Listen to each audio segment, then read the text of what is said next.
दोस्तों, आज मैं आपके साथ शेयर कर रहा हूँ एक ऐसी कहानी जो आपके रोंगटे खड़े कर देगी, जो आपके अंदर नया जोश और जुनून पैदा कर देगी। तो इसे ध्यान से सुनिएगा। हार देखी है, जीतना बाकी है, बस अब लड़ना मुझे है। खुद से जीतने की जिद है, मुझे किसी को नहीं खुद को ही हराना है। नहीं हूँ मैं इस दुनिया की भीड़ में, मेरे अंदर ही बसा एक जमाना है। दोस्तों, यदि इस दुनिया में कुछ भी पाना है तो आपको जिद्दी बनना पड़ेगा। ऐसे ही एक जिद्दी लड़के की कहानी जिसका नाम था विराट। वह पिछले 3-4 सालों से अपने शहर में होने वाली मैराथन में हिस्सा लेता था, लेकिन कभी भी उसने अपनी रेस पूरी नहीं की थी। लेकिन इस बार वह बहुत उत्साहित एक्साइटेड था, क्योंकि पिछले 3-4 महीनों से वह रोज सुबह उठकर दौड़ने की प्रैक्टिस कर रहा था और उसे अपने आप पूरा पर भरोसा था कि वह इस साल की मैराथन रेस जरूर पूरी कर लेगा। देखते ही देखते मैराथन का वो दिन भी आ गया और सभी लोग एक जगह एकत्रित हुए। और जैसे ही रेस शुरू हुई, बाकी लड़कों की तरह विराट ने भी दौड़ना शुरू किया। वह जोश और हिम्मत से भरा हुआ था और बड़े अच्छे ढंग से दौड़ रहा था। लेकिन आधी रेस पूरी करने के बाद विराट बिल्कुल थक सा गया और उसके मन में आया कि बस अब वहीं बैठ जाए। वो ऐसा सोच ही रहा था कि तभी उसने खुद को कहा, रुको मत विराट, आगे बढ़ते रहो। अगर तुम दौड़ नहीं सकते तो कम से कम जॉगिंग करते हुए तो आगे बढ़ सकते हो, तो बस आगे बढ़ो। और विराट अब पहले की अपेक्षा धीमी गति से आगे बढ़ने लगा।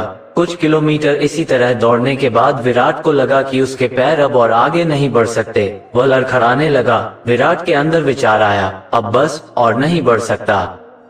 लेकिन एक बार फिर विराट ने खुद को समझाया, रुको मत विराट, अगर तुम जॉगिंग नहीं कर सकते तो क्या, कम से कम तुम चल तो सकते हो, तो बस चलते रहो। विराट अब जॉगिंग करने की बजाय धीरे धीरे लक्ष्य की ओर बढ़ने लगा। कई सारे लड़के विराट से आगे निकल चुके थे और जो पीछे थे वे भी अब आसानी से उसे पार कर रहे थे। विराट उन्हें आगे जाने देने के अलावा कुछ नहीं कर सकता था। चलते चलते विराट को फिनिशर पॉइंट दिखने लगा, लेकिन तभी वो अचानक से लड़खड़ा कर गिर पड़ा। उसके दाएं पैर की नसें खींच गई थीं। जमीन पर पड़े पड़े विराट के मन में ख्याल आया कि अब मैं आगे नहीं बढ़ सकता। लेकिन अचानक से अगले पल ही वो जोर से चिल्लाया, आज चाहे कुछ भी हो जाए, मैं ये रेस पूरी करके रहूंगा। ये मेरी जिद है। माना मैं चल नहीं सकता, लेकिन लड़खड़ाते ही सही, लेकिन इस रेस को पूरी जरूर करूंगा। विराट ने साहस दिखाया और एक बार फिर दर्द सहते हुए आगे बढ़ने लगा। और इस बार वो तब तक बढ़ता रहा जब तक उसने फिनिशर लाइन पार नहीं कर ली। और फिनिशर लाइन पार करते ही वह जमीन पर लेट गया। उसके आंखों से आंसू निकलने लगे। विराट ने रेस पूरी कर ली थी। उसके चेहरे पर इतनी खुशी और मन में इतनी संतुष्टि कभी नहीं आई थी। आज विराट ने अपने चलते रहने की जिद के कारण न सिर्फ एक रेस पूरी की थी, बल्कि जिंदगी की बाकी रेसों के लिए भी खुद को तैयार कर लिया था। तो दोस्तों, चलते रहने की जिद हमें किसी भी मंजिल तक पहुंचा सकती है। मुश्किलों के आने पर हार मत मानिए। ना चाहते हुए भी कई बार कंडीशंस ऐसी हो जाती हैं कि आप बहुत कुछ नहीं कर सकते, पर ऐसी कंडीशन को कुछ भी ना करने का बहाने, एक्सक्यूज मत बनाइए। घर में मेहमान हैं, आप 6 घंटे नहीं पढ़ सकते तो कोई बात नहीं, 2 घंटे तो पढ़िए।